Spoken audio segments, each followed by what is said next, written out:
नमस्ते एवरीवन। आज हम बात करने वाले हैं प्रेगनेंसी के सबसे कॉमन, सबसे कंफ्यूजिंग और सबसे ज़्यादा डराने वाले सिम्टम के बारे में। Bleeding in pregnancy. बहुत सारी वुमेन प्रेगनेंसी के ड्यूरिंग स्पॉटिंग, डिस्चार्ज या ब्लीडिंग देखती हैं। कोई पैनिक कर जाती है, कोई इग्नोर कर देती हैं। इस वीडियो में मैं आपको प्रेगनेंसी में होने वाली हर टाइप की ब्लीडिंग, हर कॉज, हर वार्निंग साइन और कब इमरजेंसी में डॉक्टर को दिखाना ज़रूरी होता है, सब कुछ सिंपल लैंग्वेज में एक्सप्लेन करूँगी। सबसे पहले बात करते हैं प्रेगनेंसी में ब्लीडिंग कितनी टाइप की होती है। सबसे पहले हम ये समझना होगा कि प्रेगनेंसी में ब्लीडिंग एक ही टाइप की नहीं होती। प्रेगनेंसी की ब्लीडिंग कई फॉर्म्स में आ सकती हैं।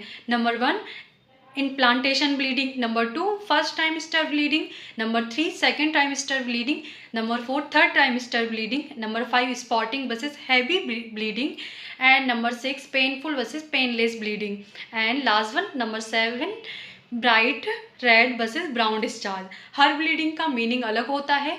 हम स्टेप बाय स्टेप डिटेल में जाएंगे। फर्स्ट ट्राइमेस्टर ब्लीडिंग सबसे ज़्यादा केसेस में रहती है। फर्स्ट ट्राइमेस्टर यानी पहले 12 वीक्स ब्लीडिंग के मैक्सिमम केसेस इसी पीरियड में आते हैं। चलिए हर रीज़न को डिटेल में समझते हैं। सबसे पहले हम बात करते हैं इम्प्लांटेशन ब्लीडिंग के बारे में। इम्प्लांटेशन ब्लीडिंग एकदम नॉर्मल होती है। ये पीरियड के 10 से 14 दिन बाद होती है। कलर लाइट पिंक या ब्राउन होता है। 1-2 दिन चलती है, पेन नहीं होता। अगर आप प्रेगनेंसी प्लान कर रही हैं और ऐसे डिस्चार्ज दिख जाएं तो पैनिक मत कीजिए, ये प्रेगनेंसी का नॉर्मल साइन है। हम समझते हैं थ्रेटेन मिसकैरेज क्या होता है। ये एक वार्निंग स्टेज होती है। इसमें माइल्ड ब्लीडिंग होती है, थोड़ा क्रैम्पिंग भी हो सकता है। अल्ट्रासाउंड में प्रेगनेंसी का सेक दिखता है। हार्ट बीट वीक्स के हिसाब से कभी दिखती है, कभी नहीं दिखती। इस स्टेज में प्रेगनेंसी रुक भी सकती है और कंटिन्यू भी हो सकती है। Treatment usually includes rest, progesterone support और फॉलोअप स्कैन होता है। हम थर्ड नंबर पे बात करते हैं इनएविटेबल मिसकैरेज। इस स्टेज में सर्विस ओपन हो जाता है, ब्लीडिंग हैवी होती है, क्रैम्प्स स्ट्रांग होते हैं। ये स्टेज इरिवर्सिबल होती है, प्रेगनेंसी कंटिन्यू नहीं हो पाती। अब हम बात करते हैं कंप्लीट वर्सेस इनकम्प्लीट मिसकैरेज के बारे में। कंप्लीट मिसकैरेज में ब्लीडिंग ग्रेजुअली कम हो जाती है। अल्ट्रासाउंड में यूट्रस इम्पटी होता है।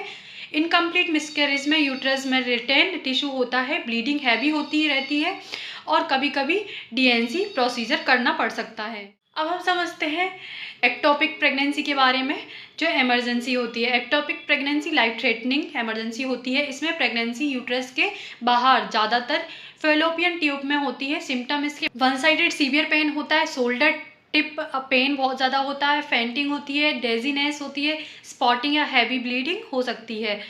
डायग्नोसिस बीटा एचसीजी और अल्ट्रासाउंड से होता है। ट्रीटमेंट इंजेक्शन मेथोट्रेक्सेट या सर्जरी, इसको इग्नोर नहीं करना चाहिए। सब क्रोनिक हीमोरेज के बारे में देखते हैं। अल्ट्रासाउंड में बेबी के आसपास क्लॉट दिख सकता है, इससे स्पॉटिंग या ब्राउन डिस्चार्ज होता है। बेबी मोस्टली सेफ होता है। इसका ट्रीटमेंट है rest, progesterone support and follow up ultrasound. हम बात करते हैं पार्ट थर्ड में, बात करते हैं सेकेंड ट्राइमेस्टर ब्लीडिंग।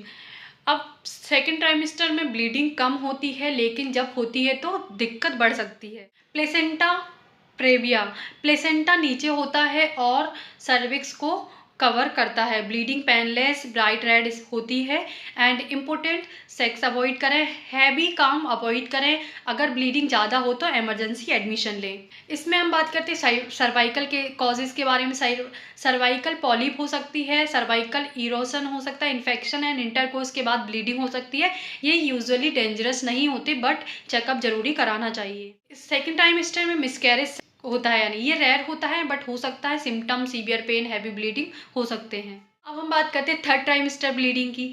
हम आते हैं लास्ट 3 मंथ पर, जहां ब्लीडिंग को हमेशा सीरियस माना जाता है। तो इसमें सबसे पहले बात करते हैं प्लेसेंटा प्रेविया।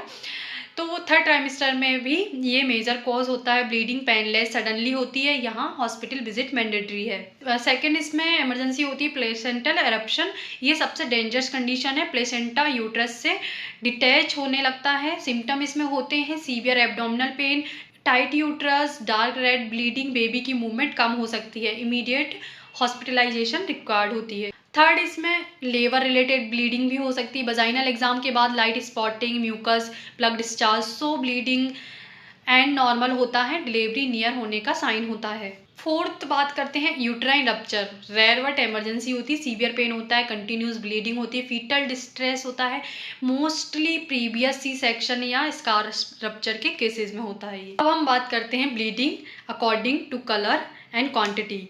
तो ब्राइट रेड ब्लीडिंग अगर होती है तो एक्टिव फ्रेश ब्लीडिंग होती है, एंड ब्राउन डिस्चार्ज होता है तो ओल्ड ब्लड या ज़्यादा डेंजरस नहीं होती, बट पिंक वाटरी डिस्चार्ज होता है तो सो हो सकता है।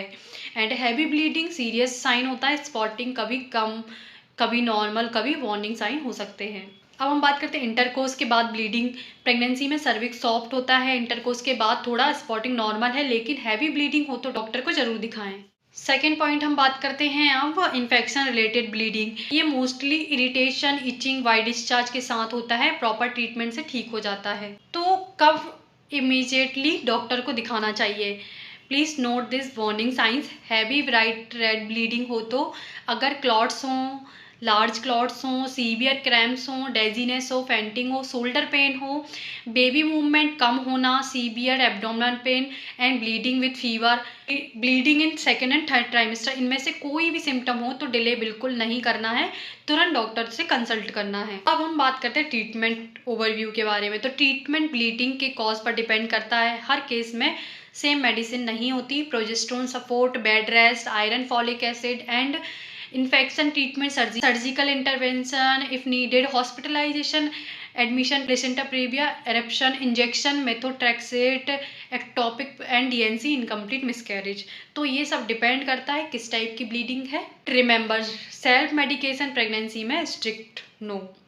प्रेगनेंसी में ब्लीडिंग कॉमन है, बट इग्नोर करने पर डेंजरस भी हो सकती है। हर ब्लीडिंग का कॉज अलग होता है और टाइमली डायग्नोसिस से कॉम्प्लिकेशंस प्रिवेंट हो सकते हैं। अगर आपको ये वीडियो हेल्पफुल लगा हो तो चैनल को लाइक करें, सब्सक्राइब करें एंड शेयर करना ना भूलें। मिलती हूँ नेक्स्ट वीडियो में। Thank you so much for watching.